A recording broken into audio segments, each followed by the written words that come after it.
source of traffic, right? And depending on what this source of traffic does, ClickFunnels can do, I mean, it's all about funnels, right? But you could have it go through, like, let's say you have a MailChimp sequence this, then you can have it go all through that depending on the user behavior. Let's say you want to send them out some free thing over here, you can do that. It's an amazing thing that Russell built. Is that you, Hardgrove? Dude, what's up? I got it. What's up? Good, because I was rambling on about ClickFunnels. Do you guys use ClickFunnels? We do, yeah. Yeah, you do, don't you? We use ClickFunnels.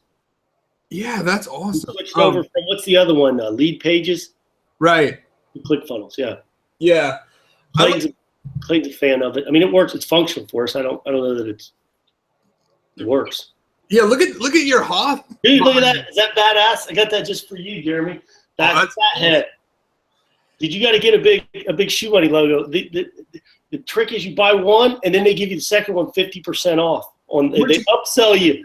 They got the upsell on the Fathead. That's awesome. Where did you get that from? Fathead.com. Oh, the Fathead. Man, yeah. those guys became a household name overnight. Yeah. And it sticks right on me. They came out like FedEx, and dude, I got a huge logo on my wall now, so I'm loving it. I got one for the office downtown. Yeah, can you hear me okay? Yeah, you sound great. Okay. Some people were saying like the audio sounded weird or something, but okay, good. So yeah, everyone, if you have a question, just type it in there, and Anna is monitoring the back room and she will respond. And if it's a general question, she will post it. If you have issues with, we have like 50 products. So Anna will probably message you the correct place to get support for that. This isn't the place for that. Either with Mark either.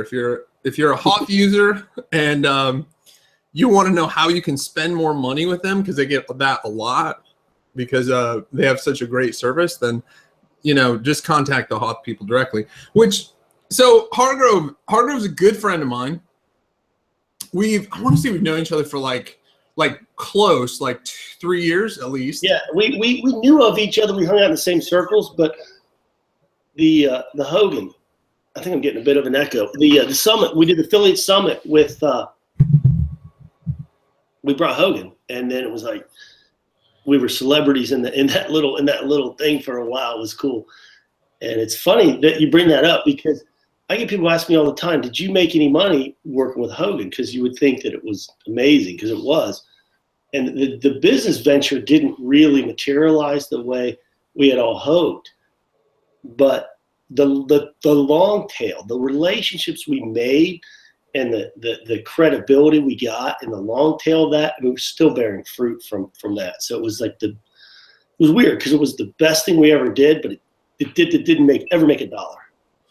Yeah, but what you did with it, I mean, I've had some I don't want to put words in your mouth about passion projects, but I've had some passion projects. Like I had fighters.com, thought it was the greatest idea ever. Yeah. I sponsored these fighters. I remember when you were doing it.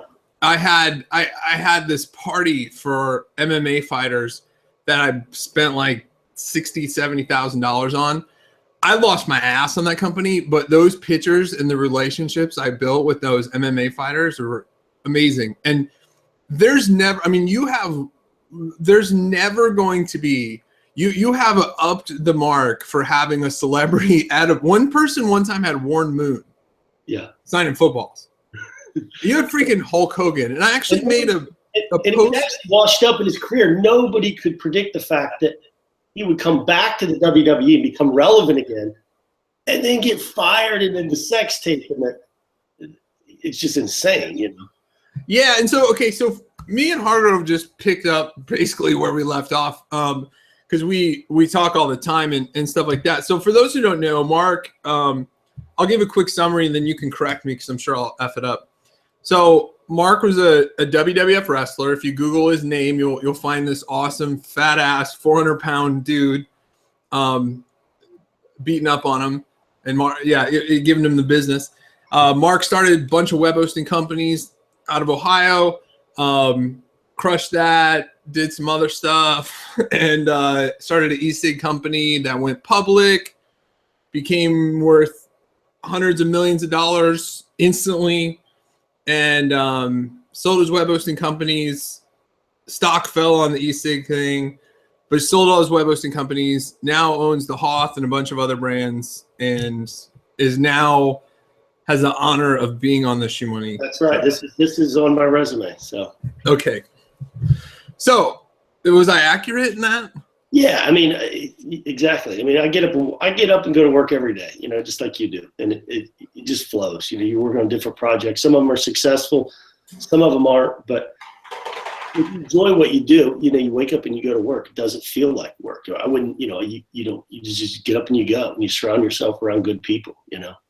Yeah. And that's the key is surround yourself around good people.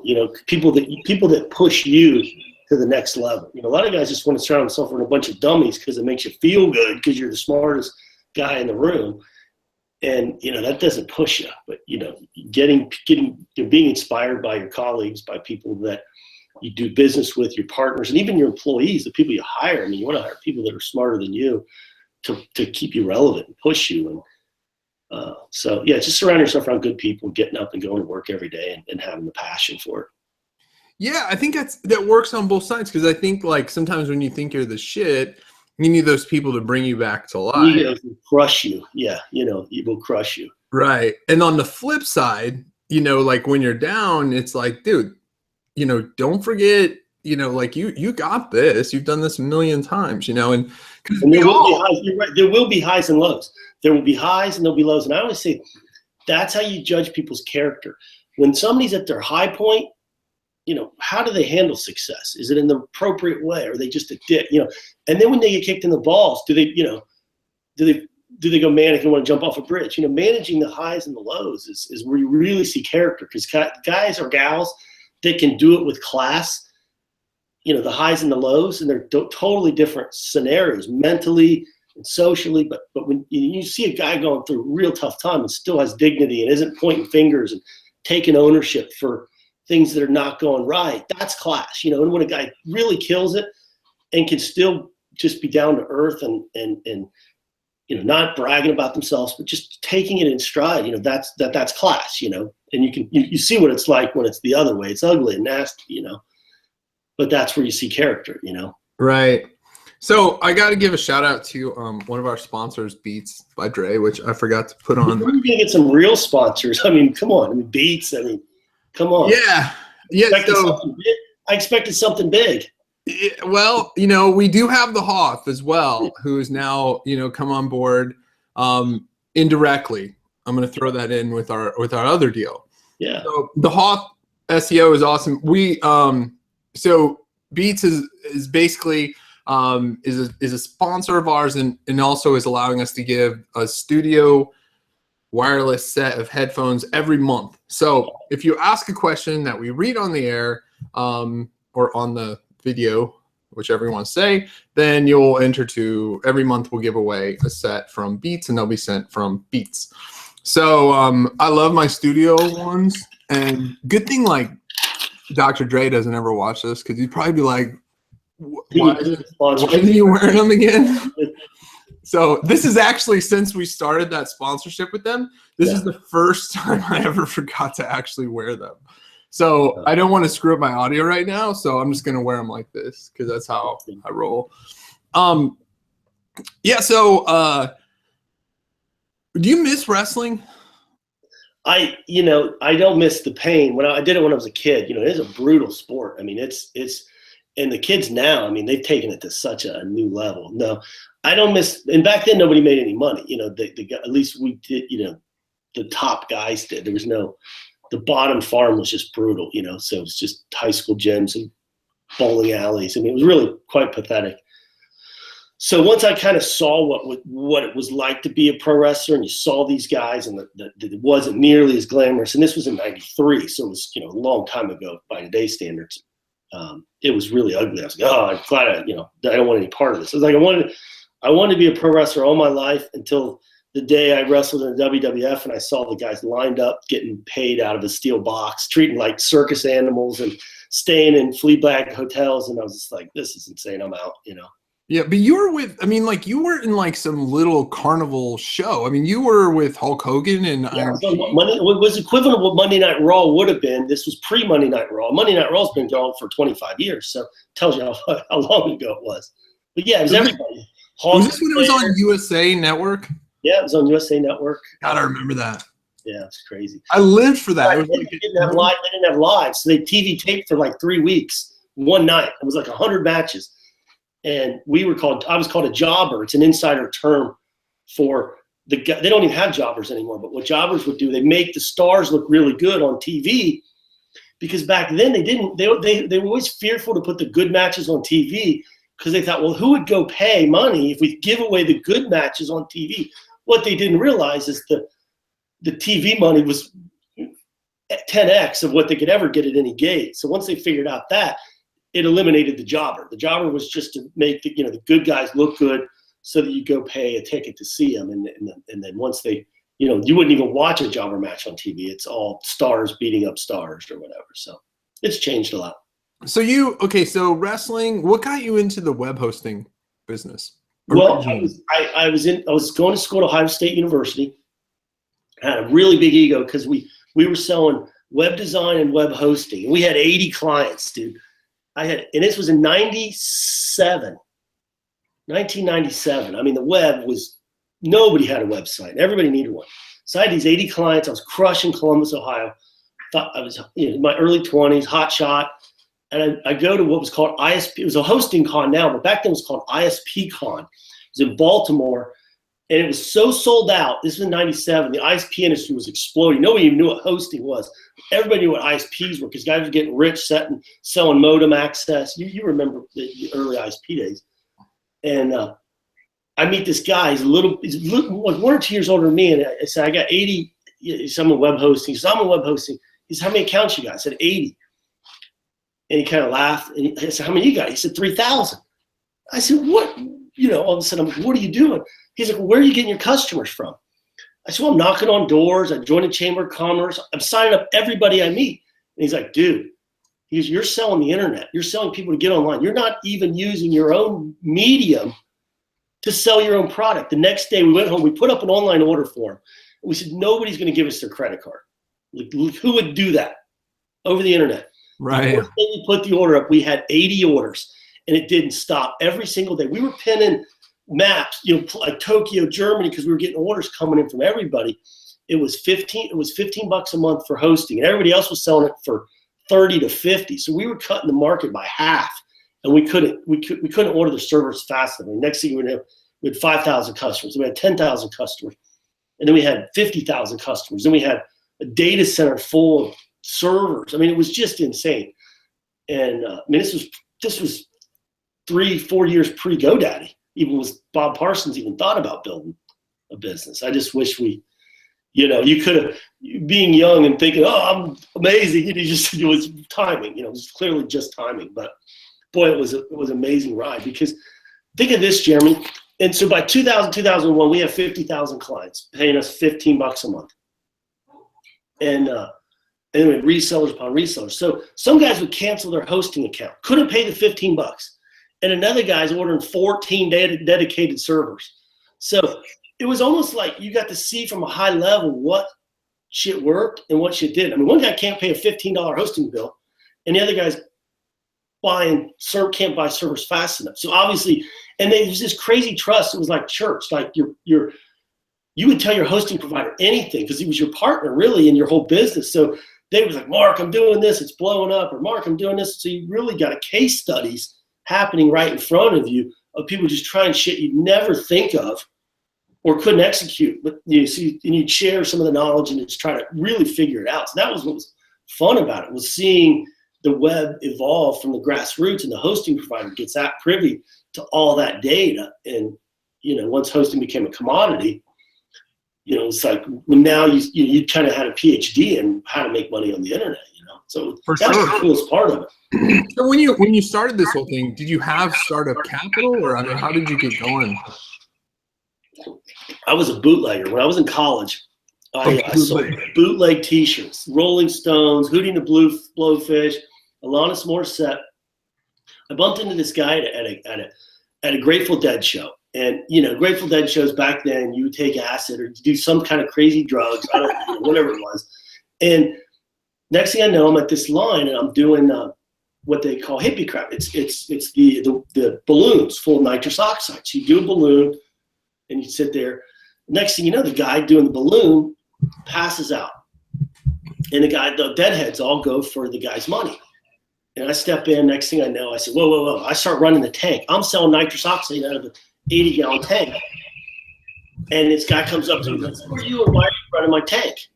I said, well, your buddy just passed out. I got all his money in my pocket, and I got the other money from the rest of this thing. And these guys were professional bootleggers. I met them at a dead show. Right. And we go back, and the next thing you know, we go do Woodstock 94. 2 weeks later, and you know, from there it was just, you know, I was on tour selling T-shirts, and you paid $3 for them, and you sold them for $10 to $15. And every show you had fanatics for that band. If it was Jimmy Buffett, these people love Jimmy Buffett. If it was Rolling Stones, you know, even like a Bob Seger, you'd be like, how could you sell any shirts at a Bob Seger show?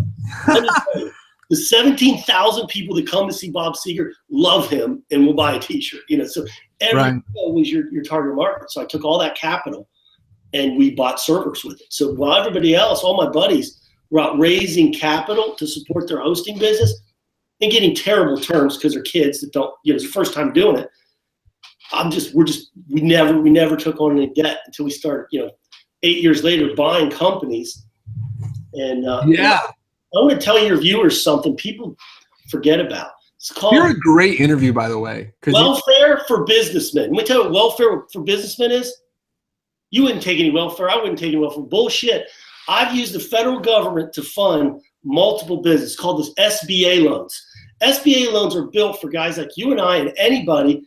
Banks love them. You know why? Banks only have to take on 20% of the liability. Uncle Sam backs you for 80% of the loan. And they give you aggressive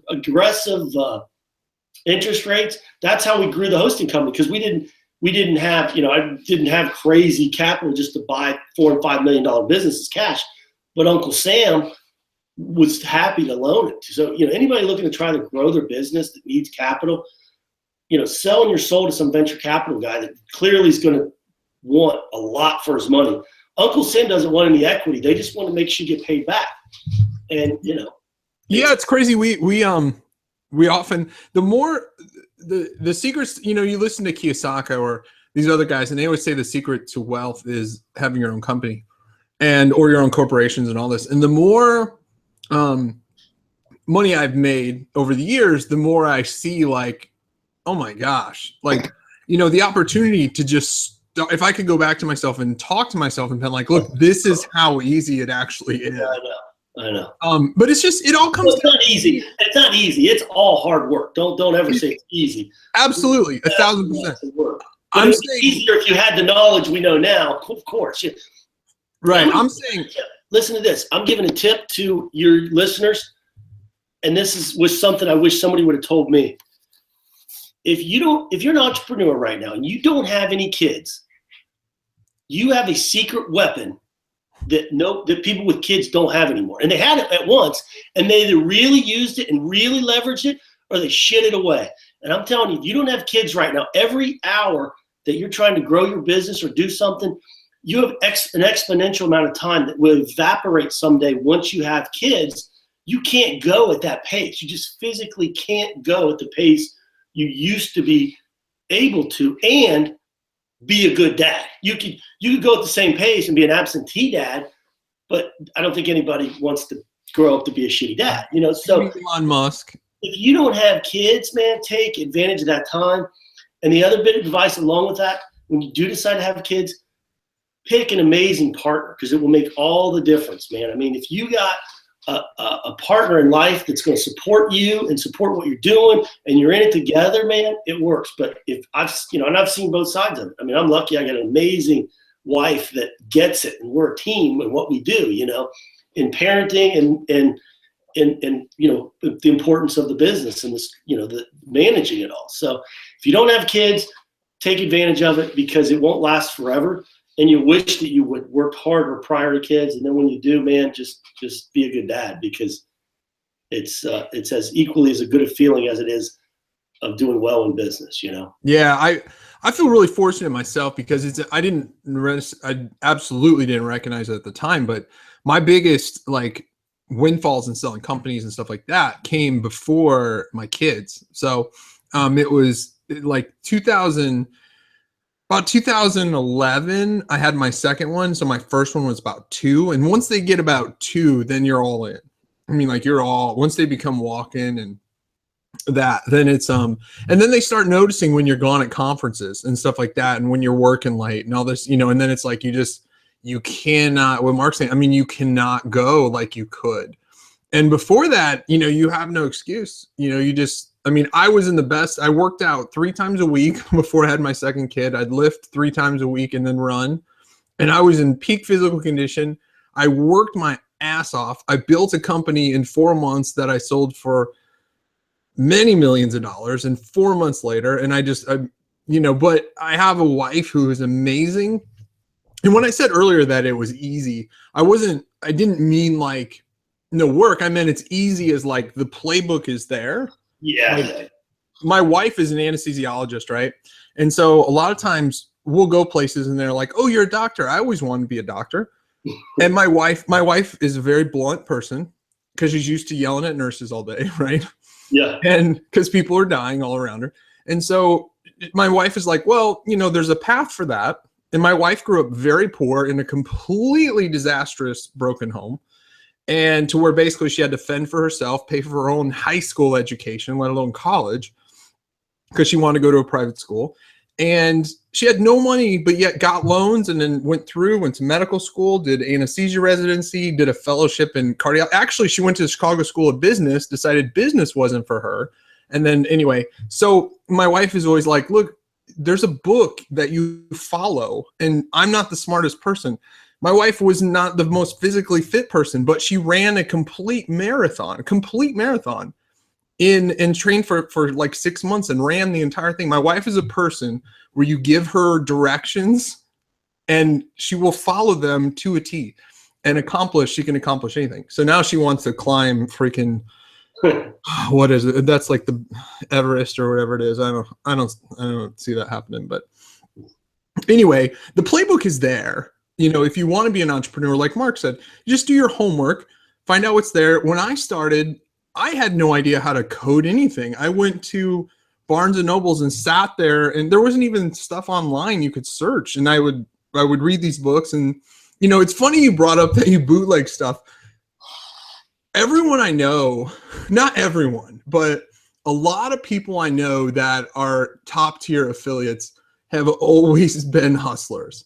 Yeah. Me, like you bootlegging me in high school in 89 was there were all these baseball cards. Actually, I got one right here. It's Billy Ripken. You remember that card? Yeah, I know all the cards. I used to collect them. I used to hustle all the kids on the block. Yeah. So that was my favorite. It says "fuck face" on the bottom of the bat. If you can't see it, but it's the most printed card ever in baseball card because they had to redo it like 3 times.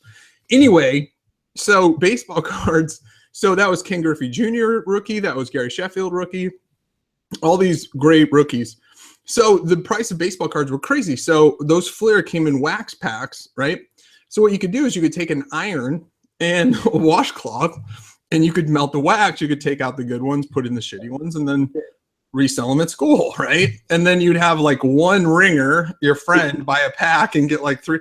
Anyway, I did that for a little bit, but I'm just saying, like, I would sell candy, like they would just arbitrage it twice as much, and I'd make money. I was always hustling. That's where I got the name ShoeMoney was because I was just always hustling. Yeah. I like it. Yeah. So, okay. So a guy here says, any ideas on membership site book to read? I'm interested in buying a membership site. So I think a good question from that is actually like, you've bought many businesses with reoccurring revenue. How do you evaluate those businesses and decide to buy them or not? Well, first of all, I don't like any business that's not reoccurring revenue. You get to pick you know, if you're going to pick the business model, pick one that's got a long tail. Because I've always said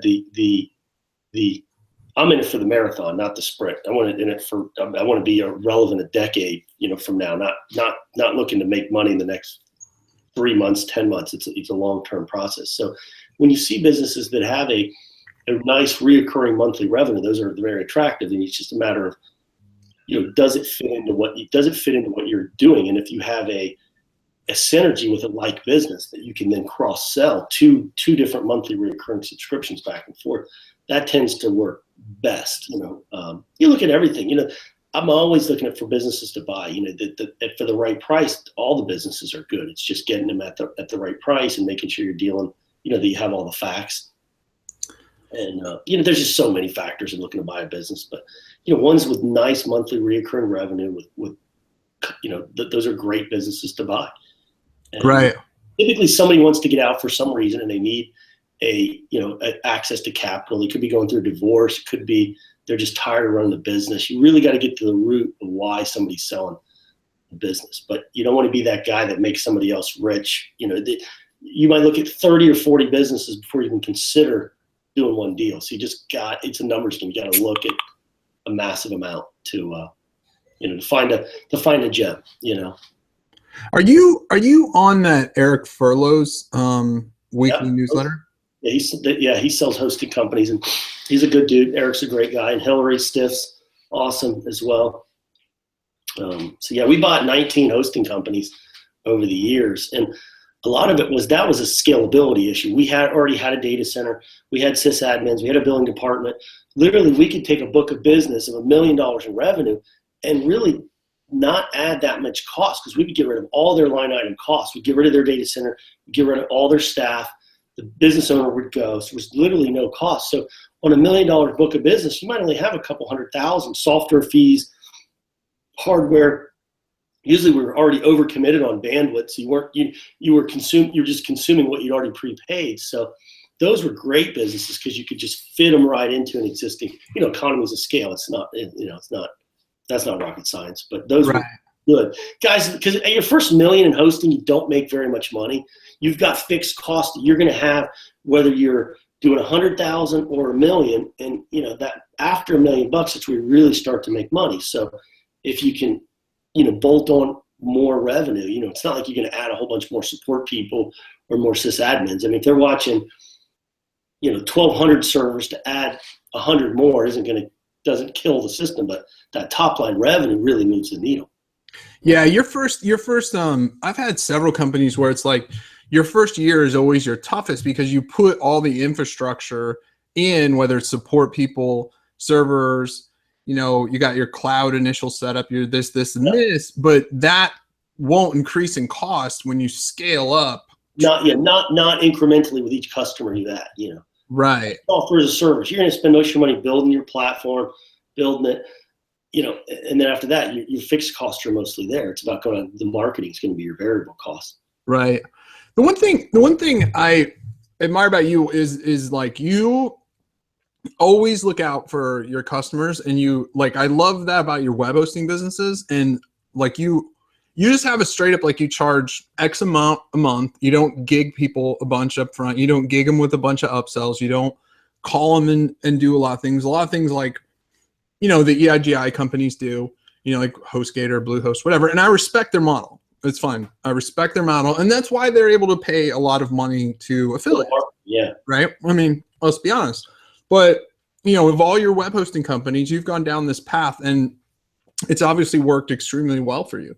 Well, your customers your customers are your brand ambassadors to build your business, you know. So the better you treat your customers, if you're trying to build a real long-term business, and maybe one that you would want to sell someday, I mean, having satisfied customers versus trying to burn them for extra money up front that deliver maximum value, you know, you're taking short-term capital. Just one sec. I got to fix go ahead. I just had to fix my camera. That's all right. It's just, you know, it's really what your goals, you know, some people, that's what they want to do. They want to make a lot of money in a short amount of time. And nothing wrong with that model. It's just what you're going to find yourself is having to redo that again, 6 or 8 or 12 months, because you haven't built a foundation. You haven't built a strong customer, you know, churn and burn model. where you made a lot of money and nothing wrong with that, but then you're constantly having to reinvent that system, and it's tiring. It's a lot easier to build an engine that has sustainability, and it's, you're going to forego a lot of short-term profits for long-term stability. It's a yin and a yang.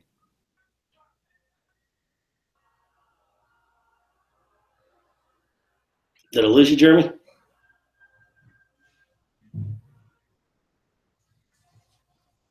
Yo. Can you hear me? Sorry. Yeah. Sorry. Okay, I'm just gonna be honest. Like, I just had to pee. So that's what I did. So I was like, I hope he keeps talking because I have to pee. All right. So that always seems to happen to me. Like, I totally never have an issue until I get on a conference call or anything like that. Right. So the way you handle, I could totally hear everything. So you've always been a really solid business guy and a relationship guy, which a lot of people in this industry, and yes, yesterday I made a post about a certain company that was kind of set ripples throughout the industry, and I heard from like, it's weird. It's like you're only a couple degrees away from a lot of people, and I got a ton of emails and a ton of texts and a ton of other, anyway. So yeah, relationships, like me and you have done things, Right. a lot of times to help each other out. Like, I mean, you brought me in one time to do some stuff, and going forward, it didn't work out. And I said, you know what? It's fine. Just whatever, you just use my stuff, whatever, just however we figure it out. And I know it goes both ways. I look at our relationship as the long game. If we try something that doesn't work out, it's not work. It is what it is. But the reality is of the long game. I mean, you're probably going to be in this space 10 years from now. I'm probably going to, at some point, there's some, it's like lightning. Eventually it will strike. And if you treat all your relationships like that I want to be able to call this person 10 years from now. And that may mean you need to bite your tongue on something you want to say at some point. It's just having class and doing things the right way. Now there's some people just aren't ethical, and I don't want to be around 2 weeks from now, let alone 10 years from now. So it's about surrounding yourself about people with character and, people that bring your game up versus, trying to, just negative or short term. Yeah. And a lot of people, that's the thing. Go to these conferences and meet people. And it's, with the internet being such an impersonal business where you don't really get a lot of chance to meet other people in the industry. If you don't take advantage of the conferences, or you're not taking advantage of the conferences, I couldn't strongly recommend it more. Get out there and just meet people. And it's those relationships that will get you through tough situations, or the advice that you need, or a reference. People are pretty genuine. You meet them at these shows, and they typically will help. They're most of the people in our industry are really good people. So get out and meet them, and there's some jokers out there. You still got to have your radar on, but it's better having those contacts than hibernating behind your computer and just not networking for the purpose of, you just don't think it's going to be beneficial. Promise me, it will be beneficial. Yeah, for sure. And so I want to, one of the sponsors of our show, Leads Market, I want to give them a shout out because they help me afford to feed my kids, right? So yeah. I want to give a shout out to them. They're amazing people, and that's another relationship I built with their CEO. Just an amazing guy, and known him for a long time. And they do the short-term loans and stuff like that, which at first I thought was like a super sketchy thing, but then like it's kind of a long story, but it's a really cool story that I'll save for some time when I don't want to digress and do a bunch of stuff. But if you're an affiliate and you're in that space and you're not using Leads Market, then you're not making as much as you should be. So sign up for Leads Market today. Another thing, we also have a sponsor, On It. Have you heard of On It, Hardgrove? Because you're a big fitness guy. No, what do they do? So On It is like I sound like I'm actually going off a read, but I've heard it so much. So On It, they sponsor the greatest podcasts and video casts on the internet. So cool. Oh yeah, they sponsor us. So okay, so they have this product called Alpha Brain, which actually has. My wife was like bullshit when I told her it actually has been in double-blind studies of like 600 people. It was proven to help with your memory and concentration and just all of this stuff. It's kind of crazy. I'll send you a couple bottles. And they've got all kinds of, they've got kettlebells. It's owned, like, I think Joe Rogan owns half of it. Anyway, so it's good stuff. So I have my own link on there, which I don't even remember what it is. I'm so good with sponsors. But it's something like use code ShoeMoney and I think you get a percentage off. So if you guys want to be smarter or do that, but they also have a really good affiliate program as well. They pay up to 30%. So it's solid. Yeah. So, okay. So we talked about this. So I think, you know, the relationship part, and you brought up a really good point about conferences, because I get hit up all the flipping time. And I think it's a situation with you. I mean, like, this is exact case. We have talked online here and there, hit and miss, whatever. It wasn't until we were face to face at a conference. It happened to be the same one Hogan was at. Yeah. And so we really got like, hey, I know you. Hey, what's up? You know, whatever. And we were doing business too. We were using your PAR program. Yeah. We were, but we really, I mean, so we talked, but we really didn't, it wasn't like I was going to call you and say, hey, I got this thing I'm working on. What's your thoughts on it? We weren't that tight, what's up? Yeah, for sure. But I mean, like, it was at that moment though that we really connected and was like, text each other whenever, hey, I'm thinking about doing this. What do you think? Hey, do you know anyone in this space? And, you're very connected.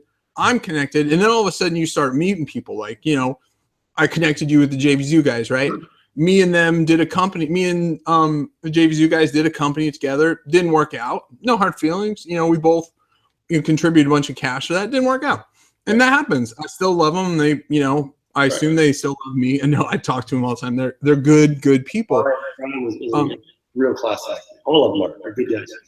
Yeah, they're great. But yeah, it's I get this from all kinds of everyone on the that's like in this space or looked at as a guru or whatever you want to call it. You get a ton of messages about people who, hey, I've got this going on. Can you look at it? Tell me what you think, blah, blah, blah, blah, blah. I can't, just because, I just don't have time, whatever. But I take the time to, at my expense, 99% of the time, to go to all of these conferences, and I'm away from my kids. I'm away from my office. All I am, and I'm not a guy to sit in the hotel room. I am pounding the expo hall floor, just talking with people. I love talking with people. And I just hang and meet people and do that. And I know there's a million guys like me well, not a million, but there's a lot of guys like me that you'll see and you'll be like, oh, you're that blogger, whatever. And you'll just bring it, And if I don't have any experience with what you're doing, I'll straight up tell you in a minute, but I'll say, you should go talk to that guy. Go talk to this guy. Right. Yeah. Usually I can point you in the right direction. I was talking with the guy yesterday who lives in San Diego, California. He's got this company that's doing pretty good revenue, and he wants to get affiliates. And I was like, dude, I think affiliates would love what you're doing.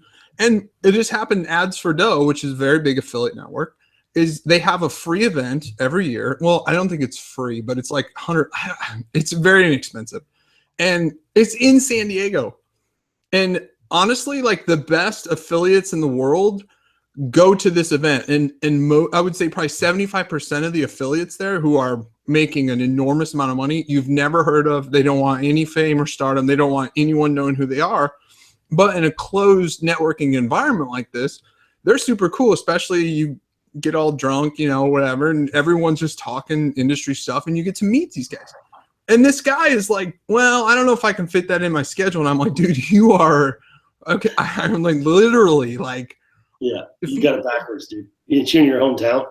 Yeah, for me, I mean, that's an 8-hour trip for me, because I've got to drive up to Omaha, which is an hour. I've got to connect in Phoenix, which is, maybe an hour and a half, 2-hour layover. So by the time I get there, it's 6 to 8 hours. And then jump in his car and be there. Yeah, it's like, like maybe 10 miles or so away from him. I'm like, oh my gosh, you're killing me, dude. So yeah, that's the thing that bugs me is like, anyone who is curious about the space or wants to thinks they have a good idea. I can tell you what though, if you come at me and you say you have a good idea, a lot of times they'll say, well, show me where you're at with it. Right. Because everyone has good ideas, and most likely someone's tried what your good idea is. But it's so the entry point to just see if people are interested is to just start somewhere. I mean, it's so inexpensive. A web hosting costs, $6 to maybe $15 at the most a month. And, you can get a site online. You can, if you want to have you can install WordPress has changed the world. Yeah. Right. I mean, like you can have WordPress online and have a legitimate, great looking website with knowing nothing within 2 days. And, have email marketing, social, everything. There's a walkthrough. A platform that has every plugin. I mean, everything that's worth a salt builds a WordPress plugin.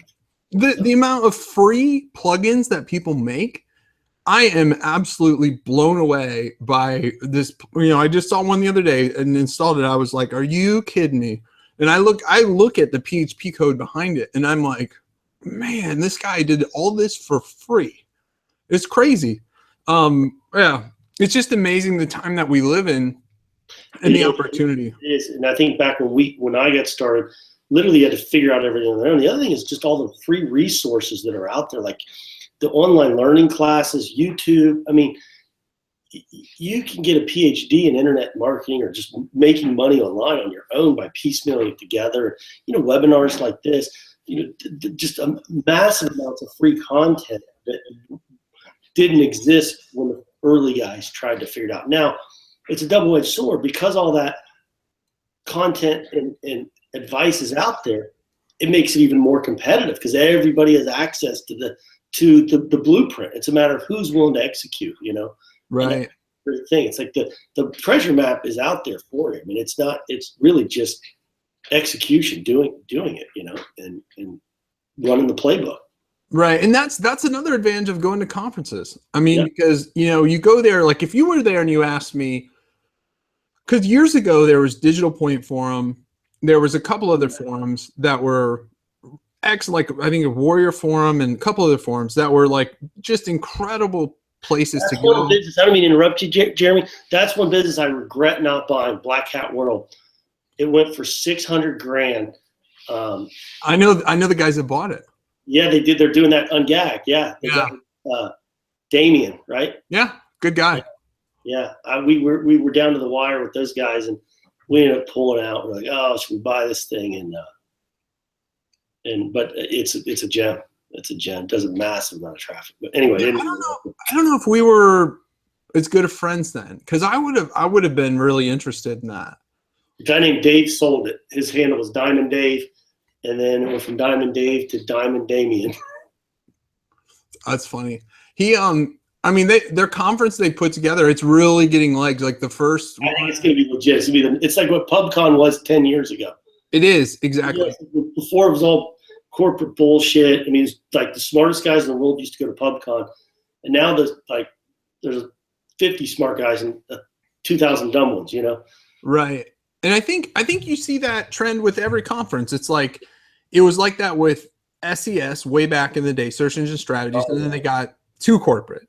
And then like guys like me and the rest of our whole crew, Neil Patel, all of us would roll together, and then eventually it just got way too corporate-y, and we were out. And then it was like PubCon and actually Affiliate Summit after the SEO, like PubCon and Ad Tech and all these ones just got way too corporate-y.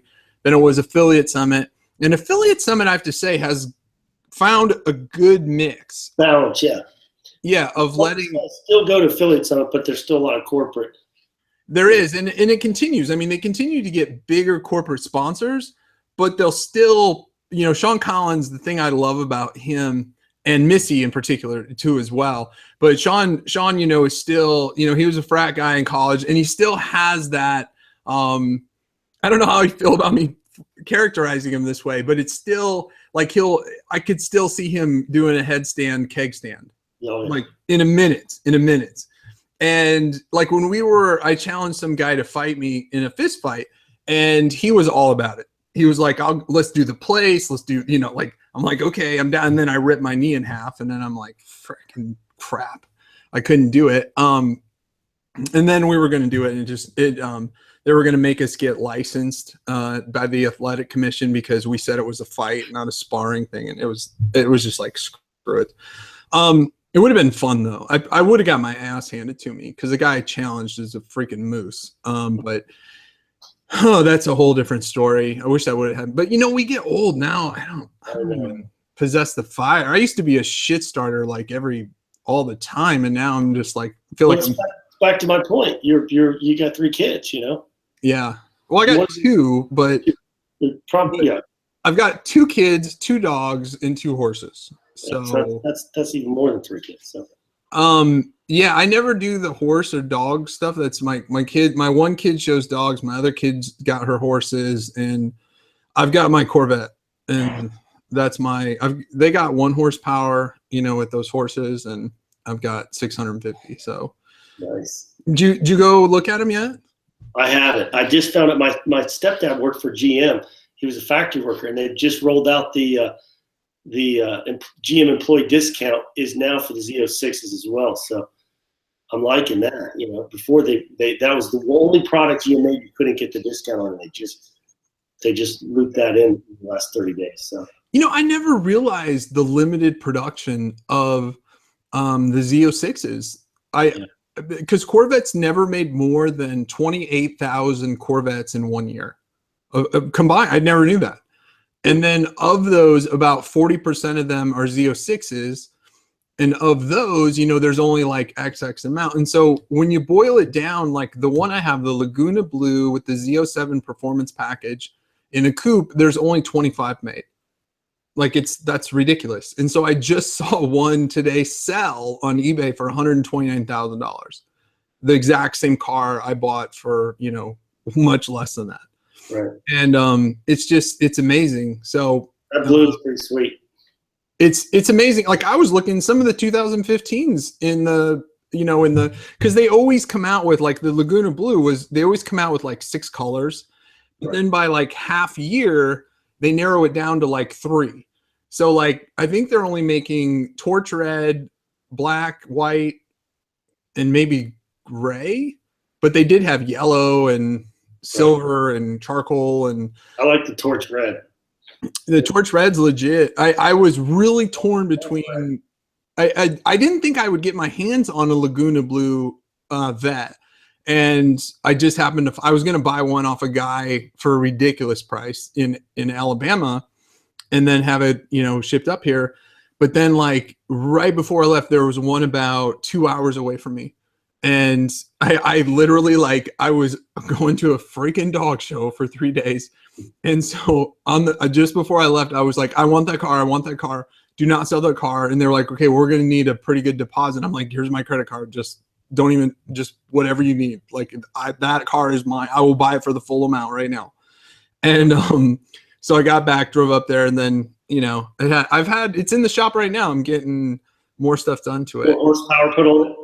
Oh no, I don't need that. I love the car because it's a rear wheel drive car. It's American freaking muscle, and it commands respect. I mean, because it's a rear wheel drive car, and I drive with the traction control off. So because I think it's actually more dangerous with the traction control on, because if you get squirrely and that traction control kicks in, I mean, I'd rather feel it a little bit and know what I'm doing, because I about had my shoulder thrown out the first time I hit a corner a little too much. And the car comes, when you get the Z07 package, it comes with street legal racing slicks. So these tires have 0 tread on them. They're just slicks. So needless to say, now I have these sweet ass black wheels and, awesome tires that actually grip without being 170 degrees. And, but when I first got it around the corner, it jerked back into position, and I mean, it went hard. And so, I always take the traction control off to drive it, just because I want to learn how to drive it, and I don't know, they call them the nannies, and I'm not sure why they call it nannies, but the traction control, and you still have the stabilization control, which will change your suspension on the fly. It's crazy how much electronics that car has. Yeah. Yeah, it measures your G forces and makes adjustments depending and all that kind of stuff. All right, so Hardgrove, we touched on this when you were on my radio show before, but the web hosting thing, you started this e-cig company. If I remember right, you got some investors and you took the company public, and it just went bananas. Yeah. I started in 2010 as just a hobby project because I'd always had, just like you, I've always had a internet business where the fulfillment was a username and a password, maybe a domain name, but nothing you could touch or feel. And like any entrepreneur, like, oh, the grass is always greener on the other side. I wanted a physical product that you could touch or feel. And this vapor was just starting to get big in 2010. So I said, well, let's take a shot at this amazing runway if it continues the trend. And it just kept snowballing and snowballing. And I thought we'd sell them online and just sell monthly recurring memberships, because at that time, nobody was really doing that. We did that very successfully. We were able to get thousands of people just get their stuff shipped to them every month. And I ran into a guy who's now one of my mentors, one of my best friends, Brent Willis. And he's like, dude, let's make this thing big. And he had actually rolled up the entire beer industry. Like, literally, right. I thought he was full of shit, but literally he worked for Ambev, and which became InBev. And then he bought like 30 beer companies in, 4 years. Eventually, they bought Budweiser and built the world's largest beer company. It's like, we do the same thing in the vapor space. And I thought he was crazy. He's like, next thing you know, we raised some money. We went public. We started buying all these companies, and stock went nuts. This is a perfect example of, I didn't know how to do any of that shit, but he did. And knowing people and surrounding yourself around good people and being honest and being genuine. He saw we had a growing business and knew that he could exploit that growth with his skill set, something I would have never been able to accomplish. And vice versa. He's not an entrepreneur, so he wouldn't have been able to build something from nothing and get a runway of millions of dollars. So the combination of our two skill sets was just like, lightning striking. And it was a lot of fun. I learned a lot, and I have a much more appreciation for a private company where you don't have VC, you don't have shareholders, you don't have to report your numbers. All that stuff sounds sexy because it's cool. It's like, oh, I got a public company. It comes with a lot of baggage that I'd never, I don't say never, but I really, it was cool. But being in control of your own company and calling your own shots, there's a lot of value to that. And, everything comes at a price. And the public shareholders and the public scrutiny and all the pressure of quarterly numbers. It's just a whole, and none of that stuff adds productivity to the business. You still got to compete, but you got all these other distractions and commitments that you don't have with a private company, And now, in essence, you're working for your shareholders. You're damn right. And it's their business. You might own a portion of it, but the reality is, if there's money involved and there's funding and there's debt, it's not just your business anymore. And there's, and you got to be real careful. You got a public company, everybody wants it, basically inside information. Is you finally just got to be like, dude, it's illegal. I'm not going to tell you. And you'd be surprised how many people try to hit you up for inside information. It's like, dude, are you crazy? Like, I'm insulted that you would even ask, because right. Illegal, and I'm not going to jail to help you make some money on a quick stock play. It's like, are you out of your mind? Yeah. So, and then you got your friends buying the stock. Some of them are making money. Some of them are losing money. You talk about pressure. Nothing worse than seeing your buddy lose a ton of money on your public company, or, you don't need that extra stress. I don't want it. I'm like, I finally was like, dude, if you're buying the stock, just don't tell me, because I don't want to know. I don't need any extra pressure that your 401k is in my public company. Right. I think I asked you one time if you thought it was worth buying, and you were like, I don't even want to know. I don't even want to know.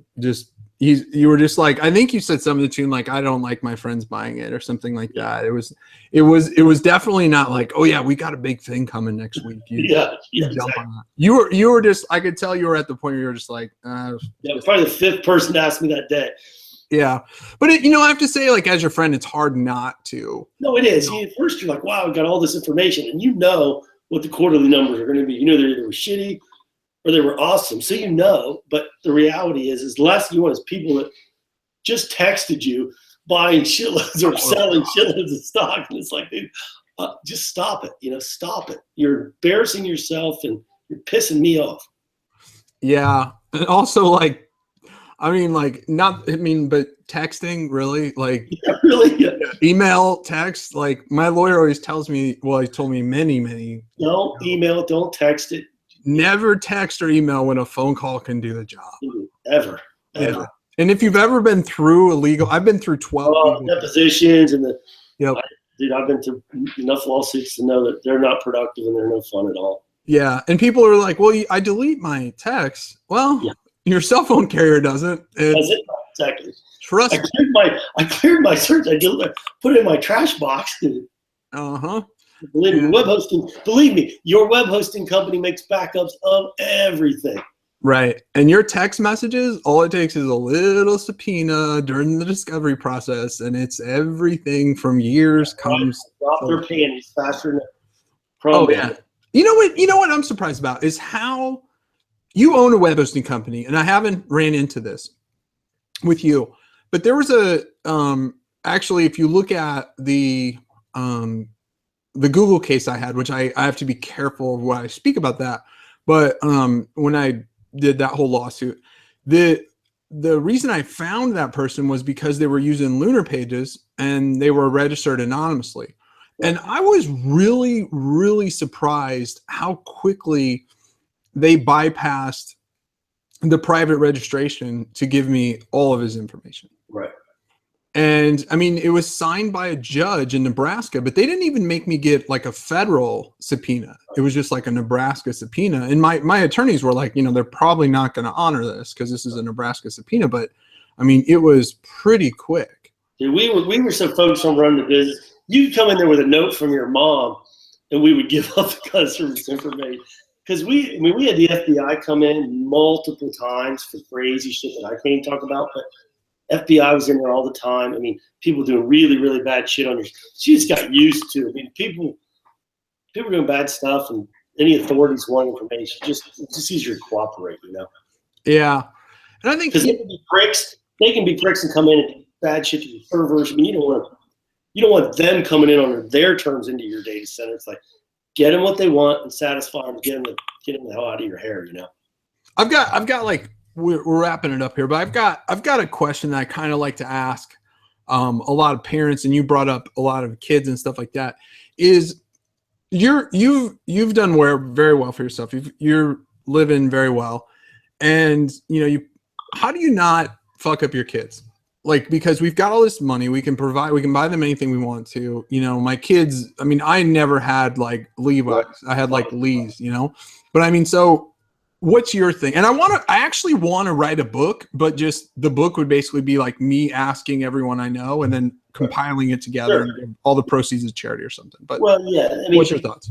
The reality is parenting is the hardest job out there because it's, it doesn't stop. It's 24/7. And when you and I were kids, it was easy for mom to say no because the money wasn't there. I want this. Well, yeah, you know what? The money's not there. You can't provide for something you can't afford. That's an easy. For guys like you and I, when our kids ask for stuff, it's hard to say no when you can do it. But the right thing is got to be some balance, and the kids have to get the appreciation of money, appreciation of hard work. I think that's the challenge. Making sure that your kids are hungry, they understand what hard work is, and I don't claim to have it all figured out. I'm lucky that I have two really good kids. I think are really grounded. I think they, have a somewhat of a appreciation for money and hard work. But who really knows? My son's really into basketball, and the one thing that gives me a peace of mind is that he works his ass off to be good at basketball because he got his dad's athletic ability. So he's fighting with one arm tied behind his back. Oh gosh, yeah. That's the one thing I can't buy him, Jeremy. I can't write a check and make him good on the basketball team. I can't buy him a starting position. And the fact to see him work that hard for something I can't even give him a competitive advantage if I wanted to makes me really proud because I know that if he wants something, if it's important to him, he will work really hard for something. Now, does that mean he'll end up doing anything great? Who knows? But at least I know in the back of my mind, he will, he won't pick up his clothes. He won't, he's a typical, 15-year-old derelict. around the house, but he does have a work ethic, you know, and it's not something that I can take credit for. I just know it's there, and it gives me a little bit of peace of mind. But no, I don't have it all figured out, dude. Parenting is really hard, and you never judge other parents, because your situation, as much as you might think you dictated the outcome and they did something, everybody's different, you know. And that's what I can't stand, parents that will snicker about, oh, can you believe how they're doing this? It's like, dude, it is hard. Just focus on your own kid. If you're doing such a great book, if you're doing such a great job, write a book, you know, because it's hard. Right. I don't have it figured out, man. I think one of the things I always do is half the shit I buy my kids is for me. Like, you know, I'll buy them hoverboards, or I got them backstage passes at Taylor Swift, which I would, you know, in floor seats, which they couldn't see. You know, I had to like, it's fun. I went postal at the Taylor Swift concert because these people in front of us had these giant signs and my kids couldn't see. And then every time I lift my kid up, the security guard would come over and I would be pissed as shit at him. And then I found out this lady behind me was the one ratting me out. So I turn around and I'm like, I just laid into her. Oh, that's funny. And dude, what's funny is there's somebody who's got the whole concert, like basically they must have just sat there with their phone and videotaped from like the balcony, and you can see me down there just going like raging. It's hilarious. I want to post it, like go and post it at Taylor Swift. I buy front row seats the WWE every time it comes into town, of course, for my kids. Right. Yeah, of course. But didn't you like sit sideline for the national championship game, the football game? Because you're an Ohio State guy, right? Yeah, no, I'm not. We had 50-yard line seats, but I'm not privileged to be on the sideline. But I did take that boy. It was his first football game ever. And, I'm a Buckeye fan because I went to school there. So my son roots for Ohio State. And his first game was the national championship against Oregon, winning. So it's like, it's all downhill from here, kid. It doesn't get better than this. What a great game that was. That was a lot of fun. That was a good amazing stadium. You ever been to that Cowboy Stadium, the new one? Nebraska played there. I didn't go to that one. I know Justin's been there, who works for me. The stadium is nuts, man. It's really awesome. Yeah, he must have blown the bank on that thing. Yeah. In Cowboy Stadium. All right, man. Well, I appreciate you coming on here. And you guys, so you don't know, Mark acquired the Hoth, and he's got a great team. You mentioned him before, but Jason Gill and Andy Menkes, is that how I say Andy's last name? Andy Menkes, yeah. Excellent guys. And when Mark said he surrounded himself with smart people, those guys are super smart. Andy's probably still pissed at me for unplugging his thing. That's funny. I keep telling him, like, are you over that yet? Yeah, anyway. But yeah, Mark surrounded himself with great guys, and now he's got the Hoth. He's got really smart guys there. If you guys don't know about the Hoth, it powers most of the major agencies for link building, doing guest posts. But you do press releases, do like these link hub things. I've used it for direct keywords. I used it for a press release. It's good stuff. And the cool thing is also, what you're probably paying agencies the same with the markup. You can go direct if you go directly to the Hoth. So it's good stuff. Just so people don't know, our link for On It, if you want to be an affiliate and automatically get approved, you can go to getonit.com/shoe. That's GETONNIT.com/shoe. So thanks to all of our awesome sponsors. Thanks, Hardgrove, for coming on here. I really appreciate it. I'm working with Mark a little bit on the Hoth, just full transparency, doing what I can to help wherever I can. And I think we're going to do some magical stuff with that. It's a great service, so I highly recommend you check it out. And everyone, we'll see you next. By the way, Hardgrove, do you know, this is the thing a lot of people don't know. When you're the greatest internet marketer in the world, they don't call you that. Do you know what they call you? No. They call you ShoeMoney. Hey. And with that, we'll see everybody next week for our live Tuesday chat. You need a bigger house. That ego. I don't even know how you fit in that thing. Oh, I'm a humble guy, man. I'm a very, very humble guy. All right, we're out.